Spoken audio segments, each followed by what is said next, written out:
सबसे बड़ी बात यह कि कोर्ट ने माना कि आर्टिकल 370 को हटाने का जो फैसला था वो असंवैधानिक नहीं है। कभी स्कूल की असेंबली होती है तो यही कहते हैं कि हम कश्मीर हमारे पाकिस्तान का हिस्सा है और हम उसको लेके रहेंगे, लेकिन हम उनकी आवाम के लिए कुछ भी ऐसा नहीं कर पा रहे। आर्टिकल 370 जब रिमूव किया गया था तो उसको रिमूव करने के बाद हम लोगों ने ट्रेड बंद कर दी थी। इमरान खान ने बोला था कि आर्टिकल 370 को बहाल करें, तभी हम ट्रेड को भी बहाल करेंगे। सुप्रीम कोर्ट ने यह कहा है कि जो सरकार ने 370 एब्रोगेट करा था, बिल्कुल ठीक करा था। It was a temporary provision. भारतीय सुप्रीम कोर्ट ने मकबूजा कश्मीर की खुसूसी हैसियत खत्म करने के खिलाफ दरखास्तें मुस्तरद कर दी। भारतीय सुप्रीम कोर्ट के 5 रुकनी बेंच ने महफूज शुदा फैसला सुना दिया। भारतीय सुप्रीम कोर्ट के चीफ जस्टिस ने रिमार्क्स देते हुए कहा कि मकबूजा कश्मीर भारत का अटूट अंग है। आपकी सुप्रीम कोर्ट की जानिब से एक अप्रूव मुहर लगा दी गई है। प्राइम मिनिस्टर नरेंद्र मोदी ने जो आर्टिकल 370 की को हटाने के लिए दरखास्त दी थी, उसको आज रिमूव कर दिया गया है। जो फैसला है ये 370 का जो हुकूमत का ने जो किया था उस वक्त रिवोक किया था, तो उसको कोर्ट ने माना कि संविधान सभा की गैर मौजूदगी में भी राष्ट्रपति आर्टिकल 370 को हटाने का फैसला ले सकते हैं। राष्ट्रपति के पास ये अख्तियार बनता है। कोर्ट ने आर्टिकल 370 की मनसूखी का फैसला कानून था या नहीं, ये अहमियत का हामिल है। हर फैसले को कानूनी दायरे में नहीं लाया जा सकता। इसी पर आपके पाकिस्तान में तो मातम छाया हुआ होगा, क्योंकि 5 अगस्त 2019 को राष्ट्रपति भारत की राष्ट्रपति ने 370 आर्टिकल 370 को रिमूव कर दिया था। सुप्रीम कोर्ट की जानिब से आर्टिकल 370 के ऊपर एक जो रिसेंट डिसीजन लिया गया है, मोदी सरकार की भी उसमें काफी हद तक इन्वॉल्वमेंट है। किस तरह से देख रहे थे आप पहले आर्टिकल 370 को और अब ये जो डिसीजन लिया गया है इस तरह? हमने बिल्कुल भी कहते हैं ना कि किसी के साथ फेयर रिलेशन रखना, तो हमने उन लोगों के साथ बिल्कुल फेयर काम नहीं किया।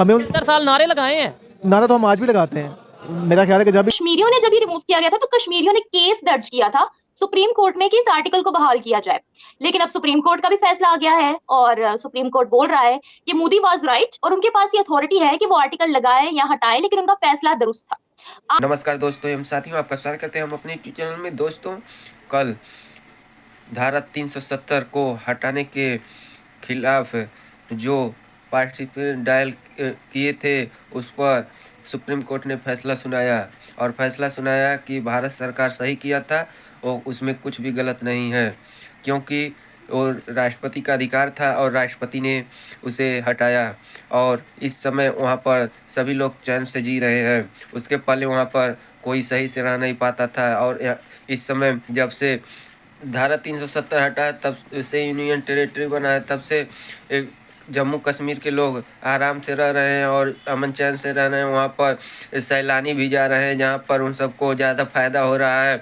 और इसी को पाकिस्तान ब्लैक डे के रूप में मनाता है 5 अगस्त 2019 को। इसीलिए वो सब पागल से हो गए हैं। आइए देखते हैं पाकिस्तानी मीडिया में और क्या बातें हो रही हैं, फिर मिलते हैं वीडियो के अंत में। मैं आज ये पूछना चाहता हूँ कि इतने सारे कठिन राज्यों का विलय हो गया, कहीं पर 370 क्यों नहीं है? क्यों नहीं है? ना जोधपुर में है, ना जूनागढ़ में है, ना हैदराबाद में है, ना लक्षद्वीप में है। क्यों 370 नहीं है? कि संवेदनशील हृदय के कारण 370 है। संवेदनशील हृदय। मान्यवर, कंडीशन किसने रखी? किसने स्वीकार की? इतिहास जवाब मांगता है, देश की जनता जवाब मांगती है, जवाब देना पड़ेगा। भाग नहीं सकते इतिहास से कोई। मान्यवर, सेना भेजने में देरी क्यों हुई? मौत आ गई लोगों को भाई, पाकिस्तानी मीडिया में मौत आ गई, सर पकड़ के रो रहे हैं लोग। ये क्या हो गया, क्या हो गया? कोई कहता है जिहाद फी सबिलिल्लाह, चढ़ जाओ घोड़े पे और तलवार लेके लाल किले के ऊपर सबसे लाली परचम इंशाल्लाह लहरेगा, इंशाल्लाह। आप भी बोलिए इंशाल्लाह। ठीक है भाई, एक तो ये हो गया। दूसरी चीज, लोग कह रहे हैं कि नहीं मोदी ये करता है, मोदी ये करता है, अब तो सारे मुसलमानों को भगा देगा। यही इनका बकवास जो है पाकिस्तानियों का। फिर पाकिस्तान कहते हैं कि पाकिस्तानी ये कहता है हम लोग इतने जाहिल क्यों हैं? कोई बताएगा पाकिस्तानी इतने जाहिल क्यों है? कोई बताएगा पाकिस्तान में इतनी गरीबी? क्योंकि तुम्हारा दिमाग गलत जगह है भाई। स्कूल जाओ, पढ़ाई लिखाई करो, दफ्तर जाओ, कामकाज करो, पैसे कमाओ, अपने बच्चों को पढ़ाओ। ये जिहाद फिहाद छोड़ो।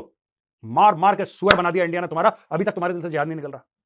और सारे टीवी एंकर 370 वाला केस ही सीन ही खत्म हो गया। ठीक है, अब वहां पे अपना जो उनकी रिप्रेजेंटेशन है कश्मीरियों की, उनकी सीट्स में इजाफा कर दिया है। ये इस वजह से ना इवन का सऊदी भी इंडियंस को लाइक कर रहे हैं। और ये सिर्फ पब्लिक टू पब्लिक नहीं है। आप सऊदीया के किंग की बात कर ले, जो कि रिसेंटली उन्होंने इंडिया का विजिट किया और वापसी पे उन्होंने खबर के मुताबिक पाकिस्तान में भी स्टे करना था, विजिट करना था, लेकिन वो नहीं आए। क्या वो भी दिन रात यही कहते रहते हैं कश्मीर लेंगे, कश्मीर बनेगा इंडिया, कश्मीर? ना ना ना ना ना ना ना, वो यही कहते हैं proud to be Indian. Even के मुस्लिम्स भी जी वो कहते हैं प्राउड टू बी इंडियन, कहते हैं हम इंडियन है अल्हम्दुलिल्लाह। ठीक है, वो जरा भी कभी भी उन्होंने ये नहीं कहा कि हमारे यहाँ हिंदू ऐसे। ना ना ना, मैंने नहीं कभी आज तक सुना। ठीक है, मुसलमान से ना ना कभी भी नहीं सुना। अगर सुप्रीम कोर्ट की बात की जाए, भारतीय सुप्रीम कोर्ट की, तो वो भी भारतीय हुकूमत की ही जो है वो डगर पर चल पड़ा है।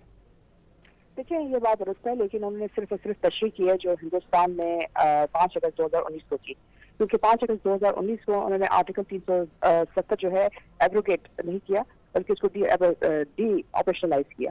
और उसके बाद उन्होंने जो हिंदुस्तानी सदर है उन्होंने हिंदुस्तानी आइन के आर्टिकल 1 और 2 को इस्तेमाल करते हुए मकबूजा कश्मीर को अपने अंदर जब्त किया।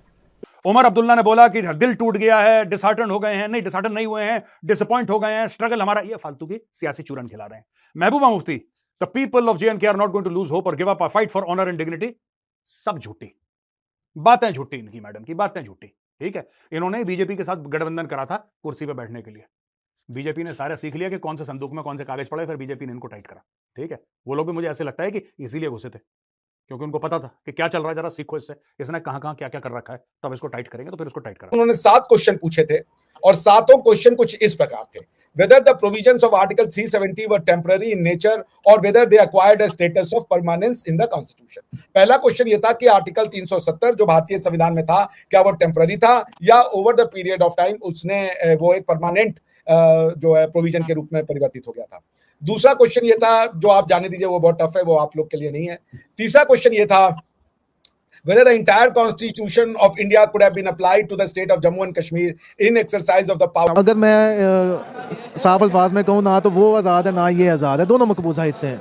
ये हिस्सा पाकिस्तान ने कब्जा कर लिया, उस हिस्से पे इंडिया ने कब्जा कर लिया। और ये भाई से पूछा था, इसके बाद वाइंड अप करेंगे। ये मैंने इन भाई से पूछा था, हम 1947 में पाकिस्तान, जी बिल्कुल ऐसे, इंडिया पहले क्या, हिंदुस्तान पहले, जी बिल्कुल ऐसे, कश्मीर भी पहले, हाँ जी ऐसा ही। 1947 के बाद एक स्टेट बनती है, कंट्री बनता है, मतलब सवाल है ना, तो उसका जवाब आप क्या देंगे? और वो कहे कि कश्मीर हमारा है, वो कैसे, इसका क्या जवाब? वो बड़ा मुल्क है, ठीक है, उनके ताल्लुकात इसराइल अमेरिका से बहुत अच्छे हैं। हम इस जो हमारे इवन के हमारे जो मुस्लिम कंट्रीज हैं वो भी जो ना वो यानी समझ ले के अंदर से उनके साथ है, ठीक है ना, मुस्लिम कंट्रीज उनके साथ अंदर से। और आप ये कह रहे हैं अंदर से, मैं ये कहता हूँ बाहर से भी साथ हैं। सऊदीया ट्रेड कर रहा है, UAE ट्रेड कर, वर्डिक्ट आई है, उस पे मैं एक चीज कह दूं, भारत की पार्लियामेंट को, भारत की संसद को पूरा हक है कि किसी भी स्टेट में कोई भी चेंज कर सकती है, किसी भी स्टेट को 2 हिस्सों में बांट सकती है, 4 हिस्सों में बांट सकती है, या फिर 2 स्टेट्स को मिलाकर एक करती है। इसको कहते हैं सॉवरेनिटी। और जिस दिन राजा हरि सिंह ने इंस्ट्रूमेंट ऑफ एक्सेशन साइन किया था, उसी दिन जम्मू एंड कश्मीर भारत का अभिन्न अंग बन गया था। और इसको कोई भी, नेहरू ने गलती की थी ले जाकर कोर्ट में, बट उसको भारत ने बिल्कुल सही, देर आए दुरुस्त आए। जी, रिसेंटली अमित शाह ने भी यही बोला था कि इट वाज नेहरूज मिस्टेक और इट वाज नेहरूज ब्लंडर, जिसको अब हमने ठीक करना है। अच्छा, आपकी नजर में 370 को हटाना क्या ठीक था? What was the status of Kashmir before and after 370? आप इसी चीज से देख लीजिए निमरा, जब से 370 हटा है वहां पे पीस है, टूरिज्म ऑल टाइम हाई है। डल लेक में अगर आप जाना चाहें तो आपको 2 से 3 महीने पहले रिजर्वेशंस करानी पड़ती है, आपको मौका नहीं। इतनी भीड़ हो गई है वहां पर, लोग जाना चाहते हैं, वहां पे मंदिरों में पूजा शुरू हो गई, रिपब्लिक डे परेड मनाया जा रहा है, टेररिस्ट एक्टिविटीज एकदम खत्म हो चुकी हैं। पिछले 1 साल के अंदर 87 terrorist have been neutralised right in Jammu and Kashmir. सिर्फ जम्मू एंड कश्मीर की बात कर रही हूँ। और क्या है ना कि कुछ ऐसे डीप स्टेट के लोग जो हमेशा दोस्तों, हमने देखा कि पाकिस्तान के मीडिया में और भारत के कुछ चाटुकार लोग हैं जो गुलाम नबी आज़ाद, महबूबा मुफ्ती और सभी लोग ये सब ट्वीट पे ट्वीट करते जा रहे हैं कि ये हम लोगों के लिए अच्छा नहीं हुआ, इसको पूर्ण राज्य बना देना चाहिए, जहां पर संसद के एक कानून के अनुसार हम लोग करते, लेकिन ये सब वहाँ पर राष्ट्रपति शासन लागू करके हम लोगों की एक नहीं होने पा रही है। और पाकिस्तान मीडिया भी इसके लिए खपा है कि अब लगता है POK भारत ले ही लेगा, अब छोड़ेगा नहीं हम सबको। तो दोस्तों, अगर वीडियो आपको लगती है तो शेयर और सब्सक्राइब करना न भूलें। मिलते हैं नेक्स्ट वीडियो में। जय हिंद, जय भारत।